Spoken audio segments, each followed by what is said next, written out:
Hi, friends. Welcome to the 21st edition of Nakshebaazi.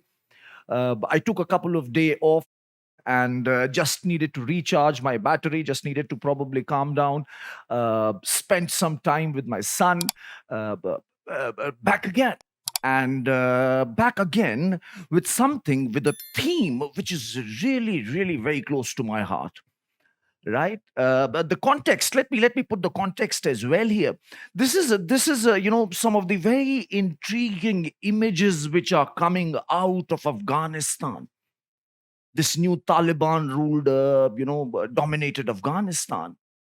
These sarups are basically your handwritten copies of Guru Granth Sahib being carried by Sikh barefoot, right?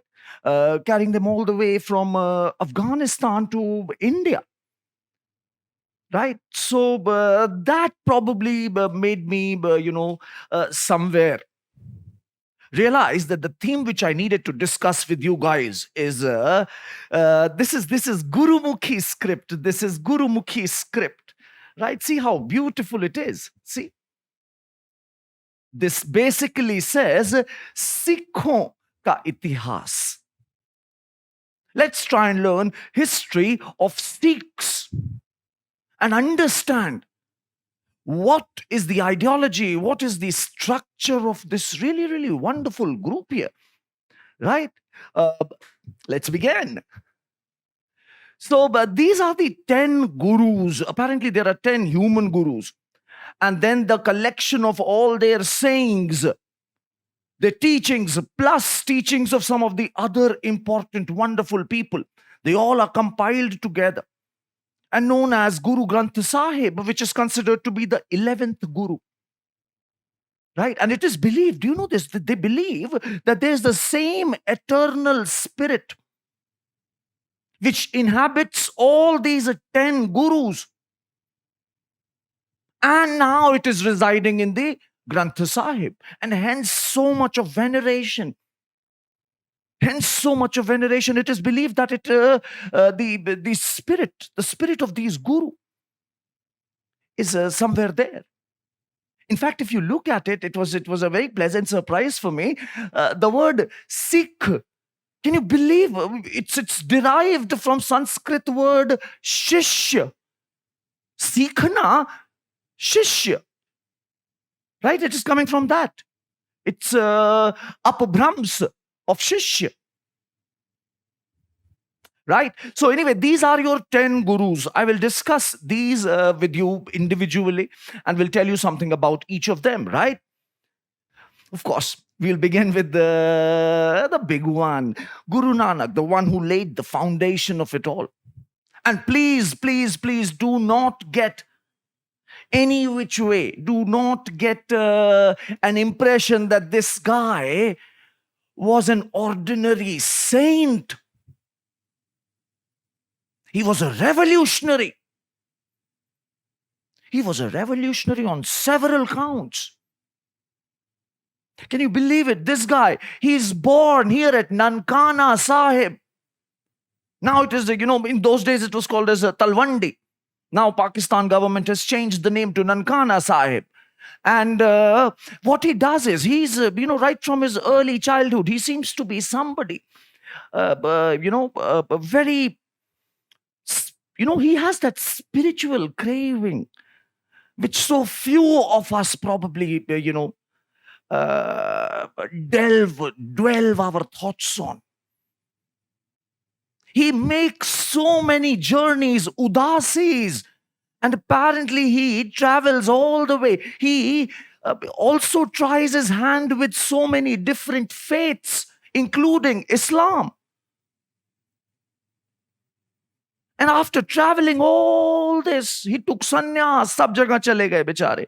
And then he came back to his native place, went to Kartarpur, establishes a dera here, along with his followers.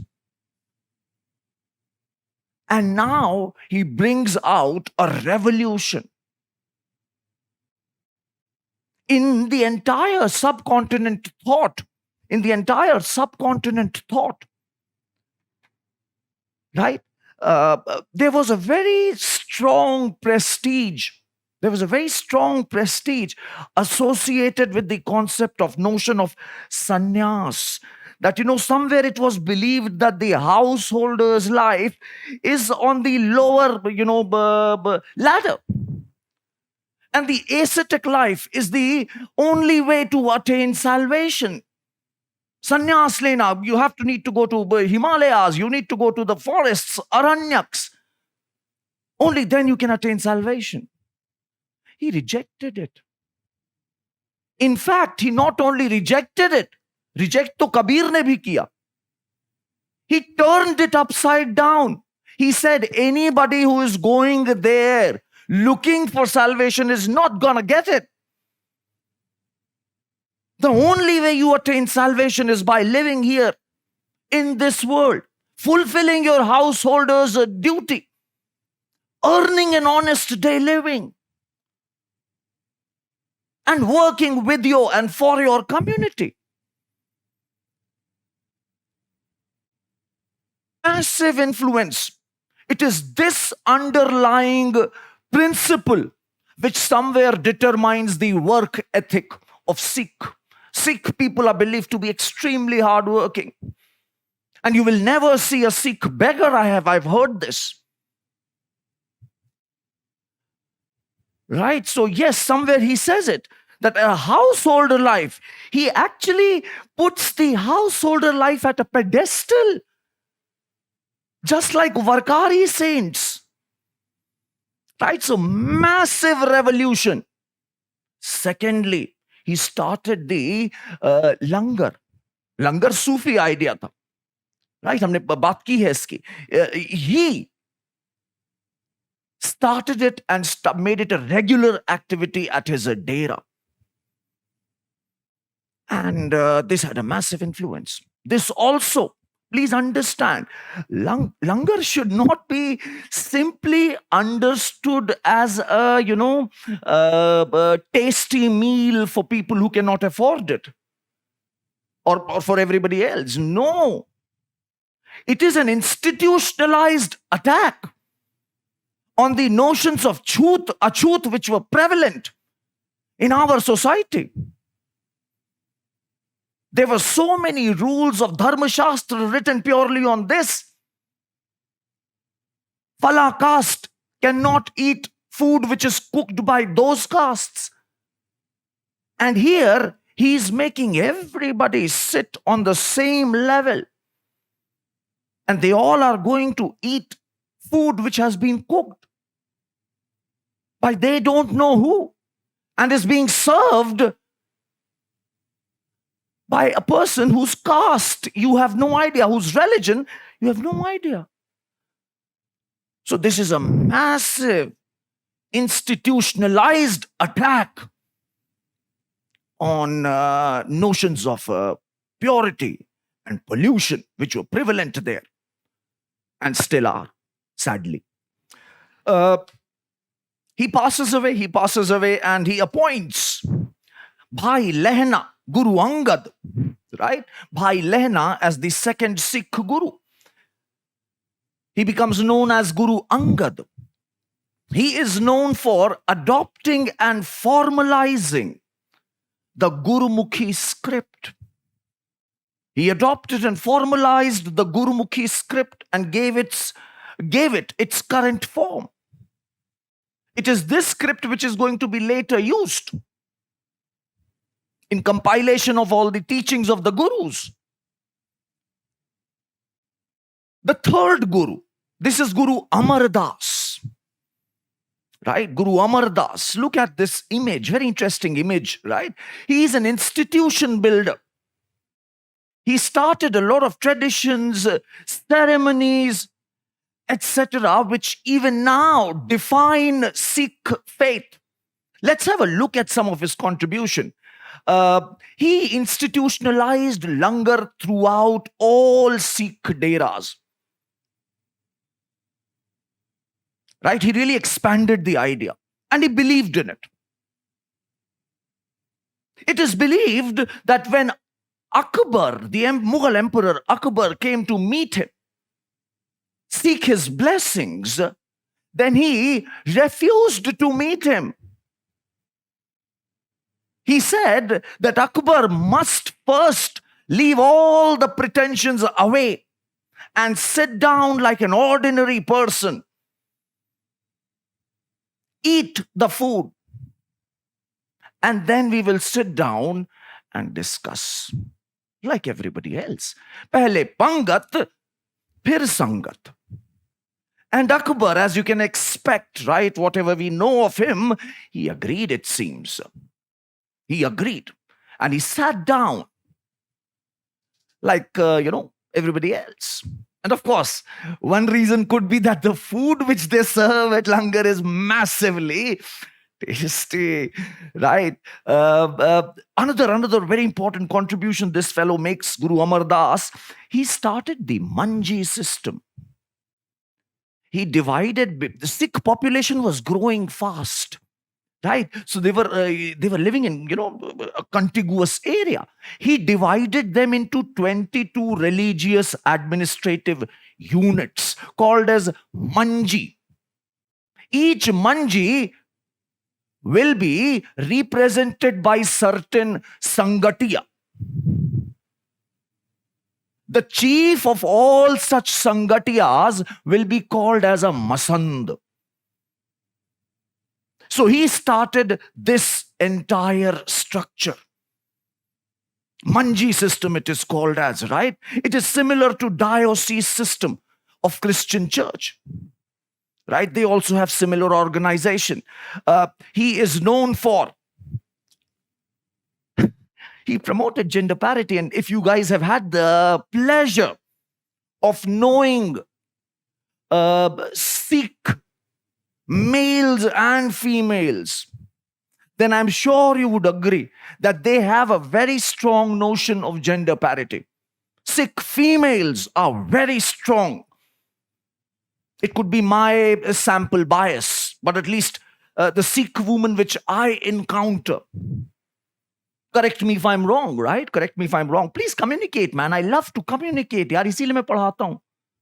If you won't communicate, trust me, I will stop. Right? So, do communicate. It is important, right? So, yeah, let me know.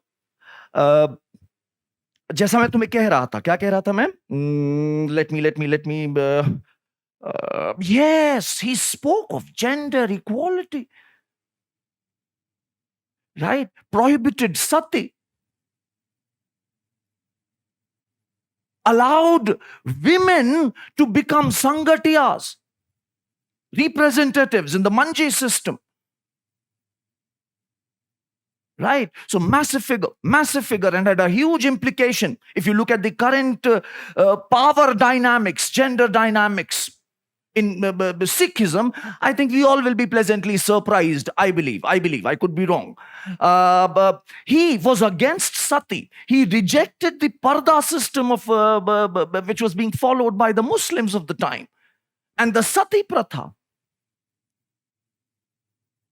So these guys were attacking both, Islam as well as Hinduism. Gradually, see how it is evolving. He compiled hymns of Nanak and some of the other people together and made the first book called as Pothi. Later, isko revise karenge the fifth Guru, and it will become Adi Granth. Finally, it will be revised by the 10th Guru, and it will become Guru Granth Sahib. Right? That is why the new terms, right? Different terms.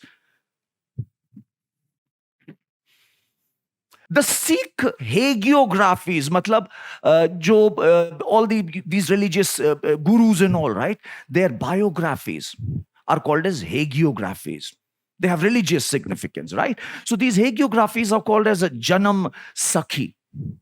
They're part of canonical Sikh literature, right? These Janam Sakhi tell us that if you must have read about it, I believe, Akbar, he abolished the pilgrimage tax in early 1560s. Sikh Hegeographies, Janam Sakhi, believe that it was because of Guru Amar Das's influence. It was Guru Amar Das who persuaded Akbar to abolish pilgrimage tax. Guru Amar Das, he also composed the rapturous hymn, you can understand it as a song, right, called as Anand. And he made it a part of the ritual of Sikh marriage, birth, death, etc. The marriage is called as Anand Karaj.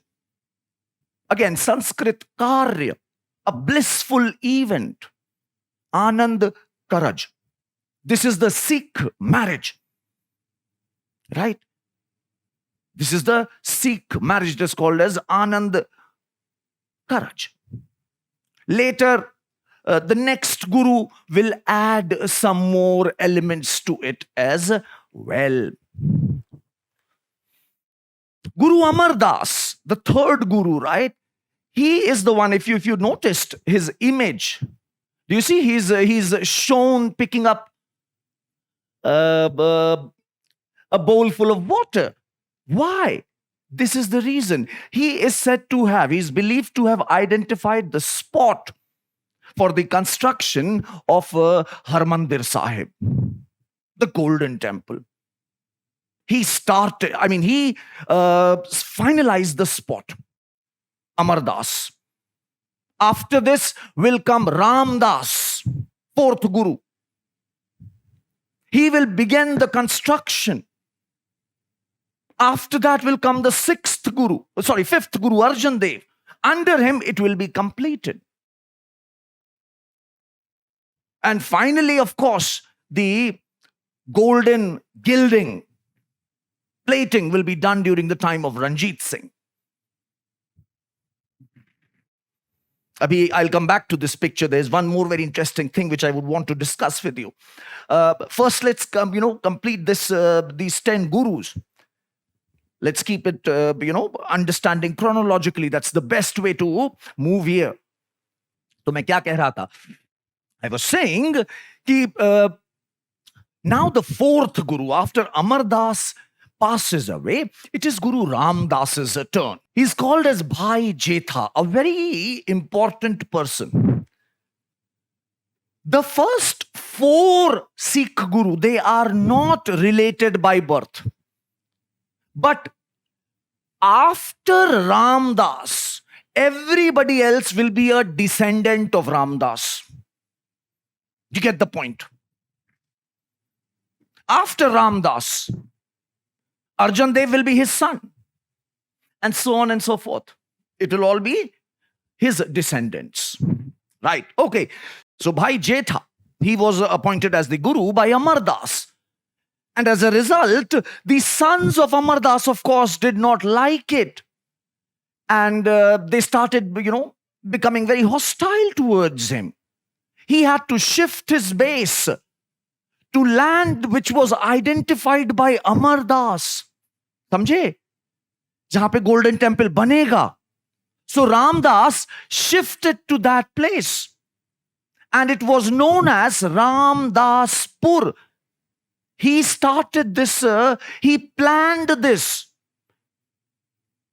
town called as Ramdaspur. Later, the name was changed and it became Amritsar. I hope you get the point, right? He appointed his own son as the 5th guru. Right?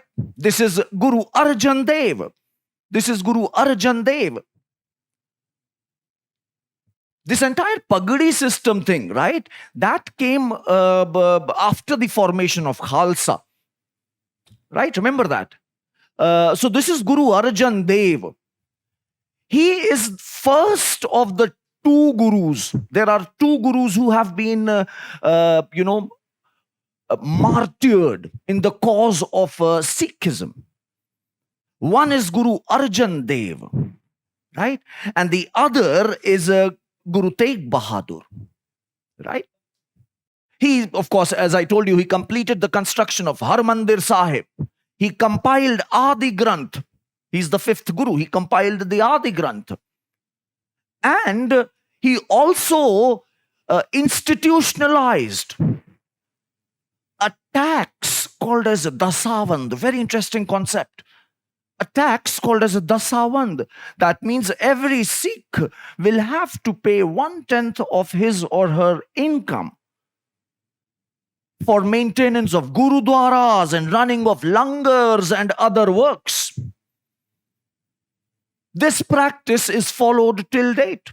A lot of us were asking, when these farmer protests were going on, a lot of us were asking that, where are they getting the money from? How are they doing it?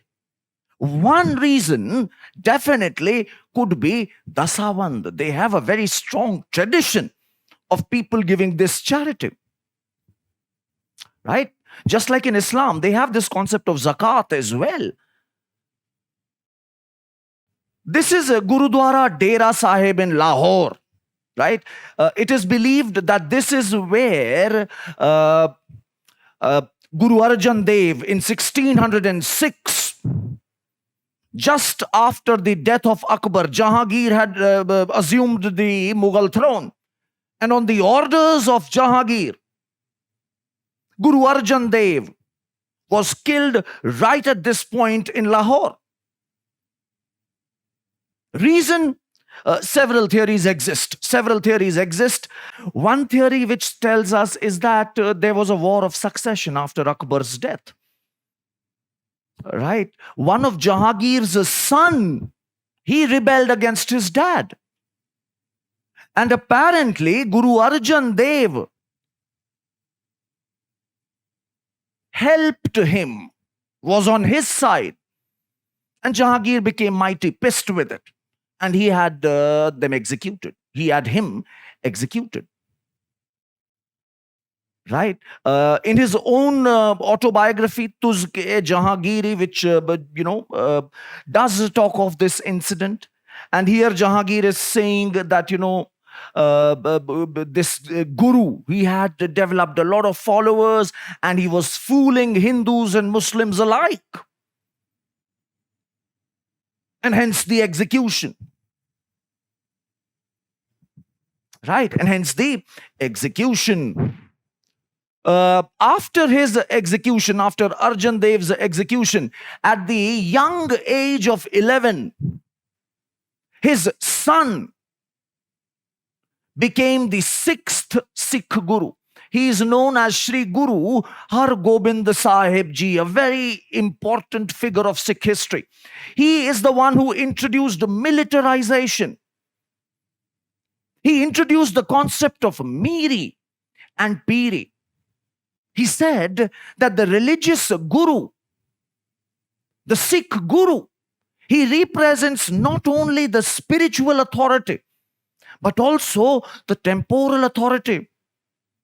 It has all the authority in this world also. He started carrying as a symbol, he started carrying two swords. Do talwar leke chalne lag gaye. And he created an Akal Takht, a throne.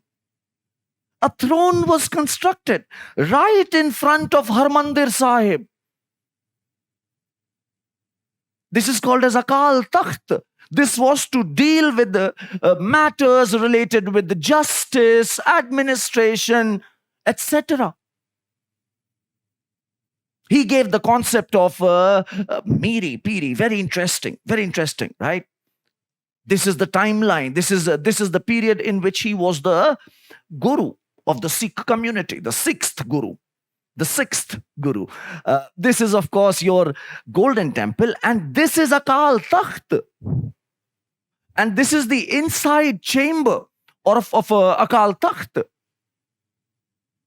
This is the inside chamber of Akal Takht.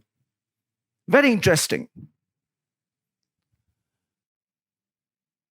Akal Takht was also given a flag. This is the flag. Nishan Sahib. Right? A very dashing looking flag.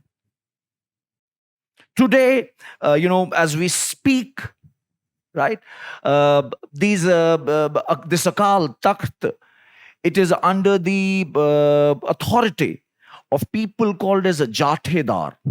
Jathedar. Right? They're called as a Jathedar. They had various Sikh Jathas. Right? I'm not too sure. देखो मैं ये नहीं कहता कि मुझे इनकी पूरा organization समझ में आ रहा है. But yes, roughly this is what I can understand. Right? And these Jathedars are appointed by SGPC. Initially, there was a lot of corruption, etc., involved by these, people who were controlling these Gurdwaras and Akal Takhts. Right? So in 1921, precisely 100 years ago, when the NCM and Khilafat were going on, at that point, Gurudwara reform movement also took place, and it succeeded. Right? So remember, 100 years hue hain, so that topic is also important. Keep it in mind. Moving on. Guru Har Gobind, right? He had several wives. One of his son, in fact, the youngest of his son was Tegh Bahadur. He will be the 9th Guru. Abhi nahi banenge, he will be the 9th Guru. Abhi kya hota hai? After Har Gobind is, he passes away, he nominates his 14-year-old grandson as the 7th Guru. This is Guru Har Rai. He actively helped Dara Shikoh against Aurangzeb. Aurangzeb must not have been very happy about it, but Aurangzeb realized that by now the Sikh have become very strong and strategic. The Sikhs, they were holding fertile Punjab region, and this was their stronghold. And Aurangzeb had understood their importance. He even tried to make peace with them. Right? This, Guru Har Rai, his eldest son, right? He was taken hostage by Aurangzeb. And then he was given a mansabdari. Aurangzeb believed, so actually what had happened is, Aurangzeb, right? He asked Guru Har Rai to come and explain why was he helping Dara Shikoh. Guru Har Rai sent Ram Rai, his son, his eldest son. So Aurangzeb gave him a mansabdari and kept him in the court, believing that one day, once Guru Har Rai passes away, probably Ram Rai will become the Guru, and then I can control the entire region and community so much better. Things are going fine. Things are going fine. But then something, strange happens. What happens is this. Right? Aurangzeb, he asked Ram Rai apparently to recant something which is written in Adi Granth. He said that you should remove it because it is criticizing Islam. It is treating it like other religion. I don't like it. Ram Rai accepted it and changed the text to please Aurangzeb. Har Rai became absolutely pissed off. And he nominated his younger son, who was actually very young. And when finally he dies in 1661, the 8th Guru is just 5-year-old Guru Har Kishan. Right? He becomes the 8th Guru, Guru Har Kishan, just at the age of 5 years. And within 3 years, he dies of smallpox. Right? He dies of smallpox. In fact, the Bangla Sahib, Gurudwara of Delhi, is in his memory. his last words, right? His last words is Baba Bakale, which people interpreted as stating that he means to say that the Baba living in the village Bakale is to be the next Guru. That person who was living there was Guru Tegh Bahadur, and he was made the 9th Guru. Ram Rai once again tried to poison Aurangzeb's ears. He asked Aurangzeb to intervene in the succession process, but Aurangzeb knew better. Instead, he gave a huge Jehangir to Ram Rai in Dehradun, where Ram Rai established a Ram Rai Darbar. This is also a Gurudwara. Do you notice the Indo-Islamic influence in the architecture as well? They are part of, Dehradun Sikhism. And other Sikh, they kind of hold a grudge against them. I was able to understand that much as well. Correct me if I'm wrong down below in the comments. Please do correct me if I'm speaking something stupid, man. Remember, please, zarur, hai na? Agar kuch galat bol raha hoon, तो बताना जरूर, नहीं तो बेवकूफ पैदा होना तो ठीक है, लेकिन बेवकूफ मरना शायद थोड़ा गलत रहेगा. Right, this is Harkishan, this is Bangla Sahib Gurudwara, very, very fascinating Gurudwara in Delhi. So the 9th Guru, right, this is Guru Tegh Bahadur, 1664. After the death of 8th Guru, when he died, when that kid died of smallpox, right? He assumes the guruship, and he stays as Guru for till 1675. Travels far and wide to spread the Nanak's message. Dhaka, Assam, Patna, so many places.